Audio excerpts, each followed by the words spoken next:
vous écoutez Ose être toi avec Amanda.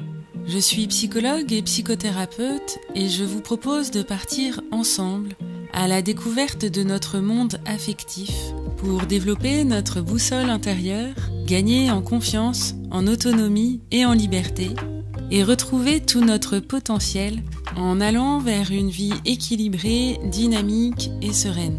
Si cet audio vous inspire, n'hésitez pas à commenter, à liker ou à partager ce podcast à quelqu'un qui en aurait besoin et à qui ça pourrait faire du bien. Vos contributions sont très précieuses pour moi. Elles me permettent de développer mes interventions et de tout cœur, je vous en remercie. Bonne écoute! Bonjour à toutes et à tous, j'espère que vous allez bien et que vous arrivez à vous apporter de la chaleur, de la douceur, de la lumière. En ce moment, on en a besoin. Et cet épisode va sortir le mercredi 18 décembre.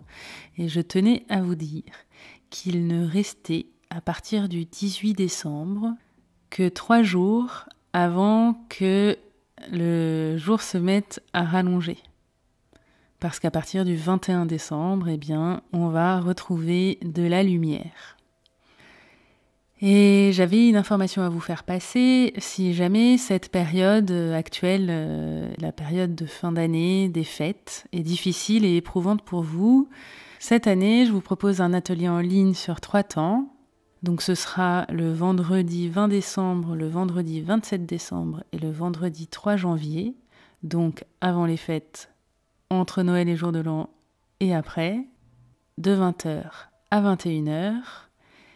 Et c'est vraiment un temps pour se retrouver, pour se sentir soutenu, accompagné, pour ne pas se sentir seul ou un petit peu moins.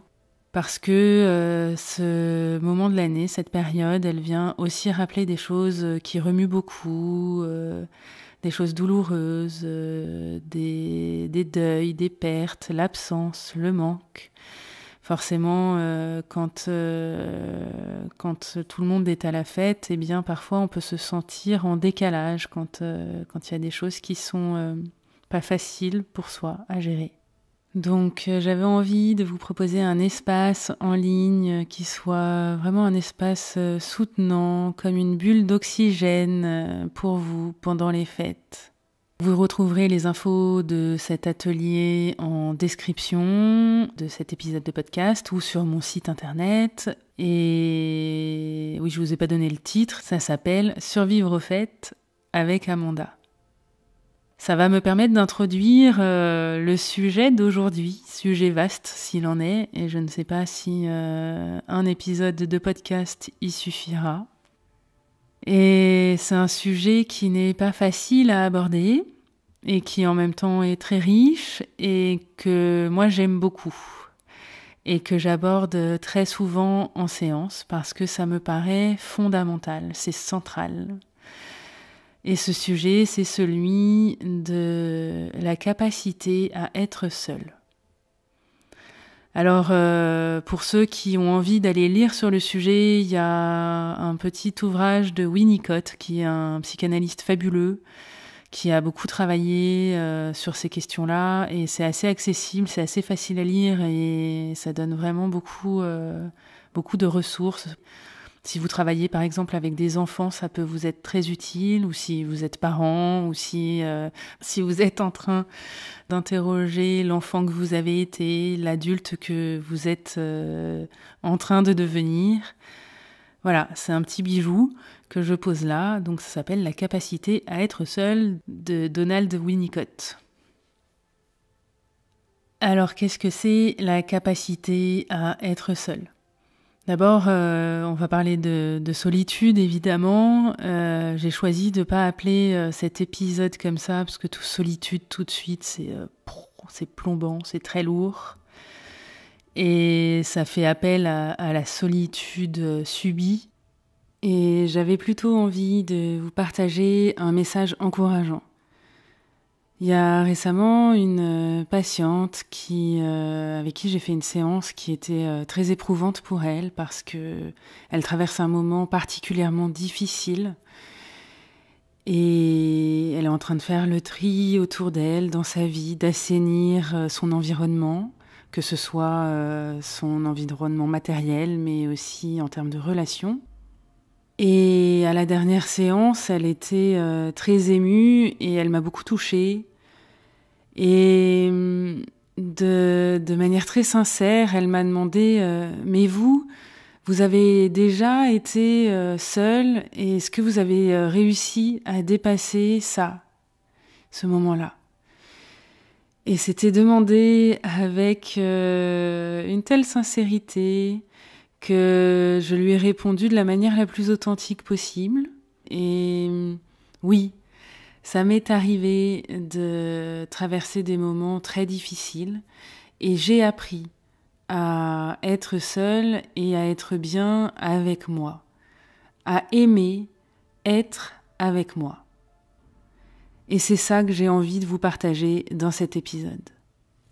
D'abord, peut-être qu'on peut faire un tour du lexique. Il y a la solitude, il y a l'isolement, il y a le fait d'être seul, il y a le fait de se sentir seul, c'est-à-dire que c'est pas pareil d'être physiquement seul et de se sentir seul alors qu'on est entouré de plusieurs personnes, voire de plein de gens. Il y a la solitude fondamentale de l'être humain qui fait que toute notre vie, eh bien, nous serons seuls avec nous-mêmes, d'abord à l'intérieur de nous-mêmes, et puis quand il nous arrive des épreuves, il n'y a que nous pour les vivre. Donc c'est des sujets qui sont pas évidents. Ça renvoie tout de suite à des peurs, à des angoisses, au noir, au vide, au manque, à l'absence, au désert, à la nuit, à la séparation. Et ça, c'est pour l'aspect désagréable, éprouvant. Et être seul, c'est pas seulement ça. Être seul, c'est aussi avoir une individualité, se sentir entier, se sentir plein, et en même temps sentir qu'il y a des endroits où on manque et donc ça nous met en mouvement, ça nous donne l'élan d'aller chercher des choses à l'extérieur de soi. Parce qu'il n'y aurait rien de pire que d'être comblé ou d'être autosuffisant. Quand on est dans sa suffisance, on est très seul justement. Et le fait de ne pas se suffire à soi-même, c'est ce qui nous permet d'aller nous mettre en relation, de relationner avec les autres et avec le monde. Il peut y avoir un plaisir à se retrouver, à être en introspection, à être dans son intériorité, se ressourcer, se recharger, faire une pause.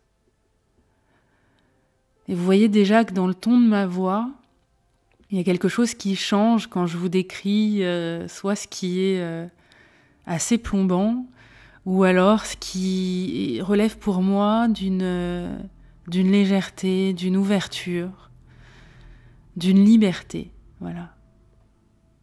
Donc, c'est fondamental d'apprendre à être seul. Et je voudrais aussi dire quelque chose assez rapidement dans l'épisode, c'est qu'on peut apprendre à être seul à n'importe quel âge dans sa vie.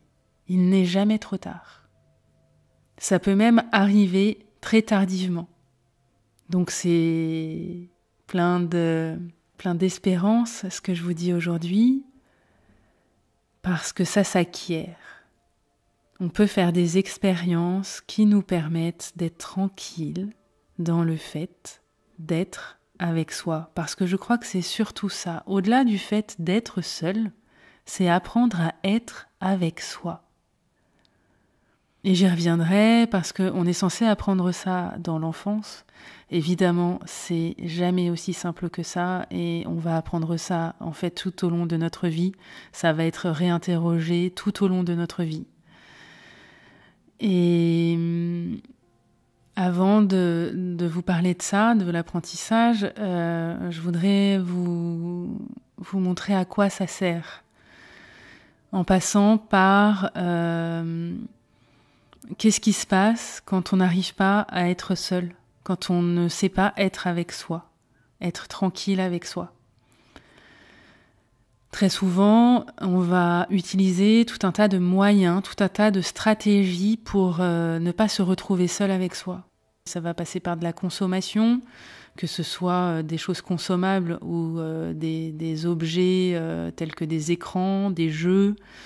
Et donc on va utiliser des substances, des produits pour se remplir, tout ce qui va servir à remplir, à s'anesthésier, à se couper de soi. Et ça peut aussi passer par des personnes, et que ce soit des objets ou des personnes, en tout cas, c'est souvent des relations, des rapports qui sont pas sains, voire qui sont toxiques, parce qu'il y a une addiction, il y a des comportements de dépendance, et quand on n'est pas libre, quand on est dépendant, alors c'est très souvent lié à de la toxicité et ça va devenir assez nocif pour soi.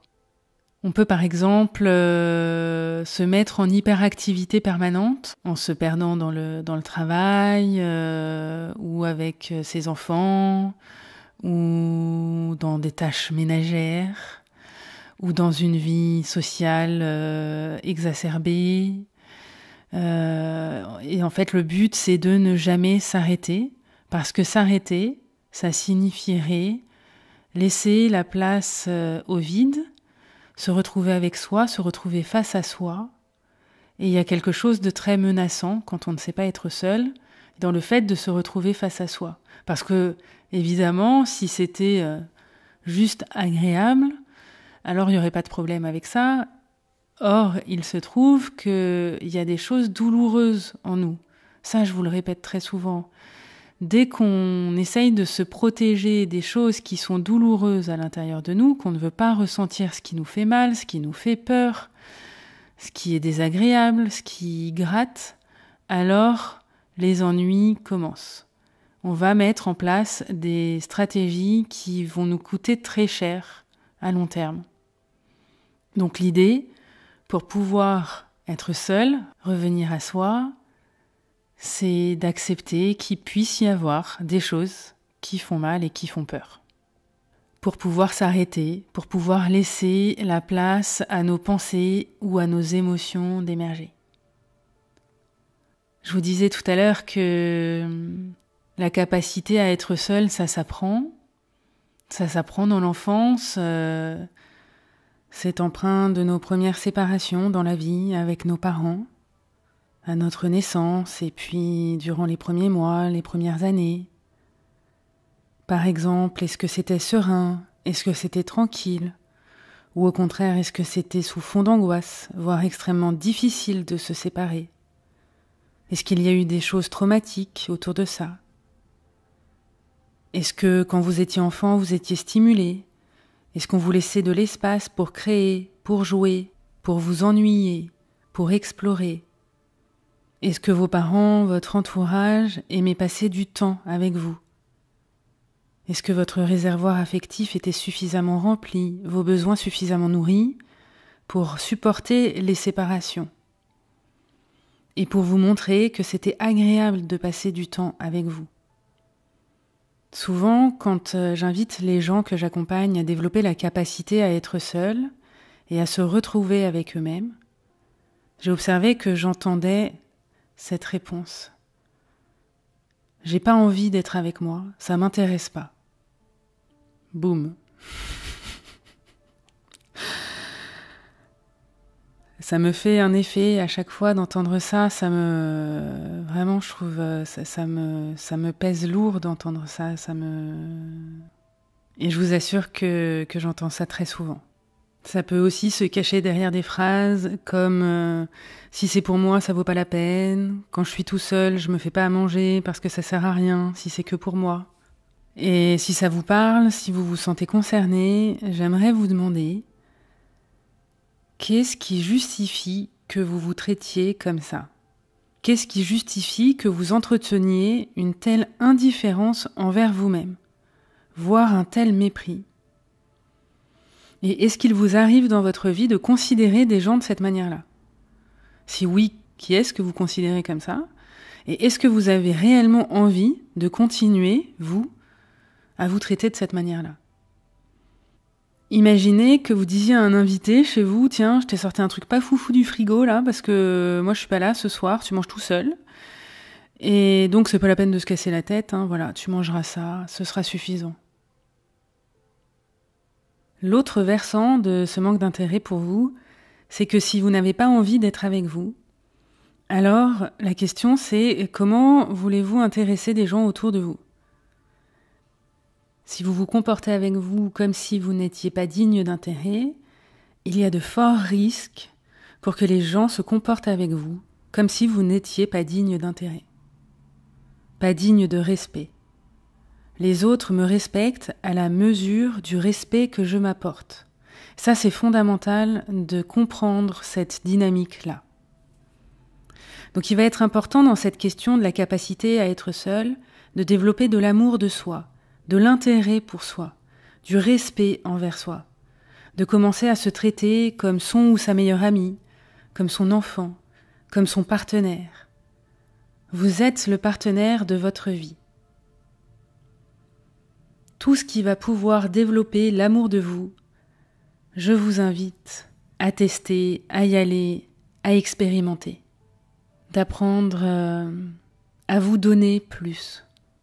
Il y a aussi quelque chose d'important, c'est l'ennui.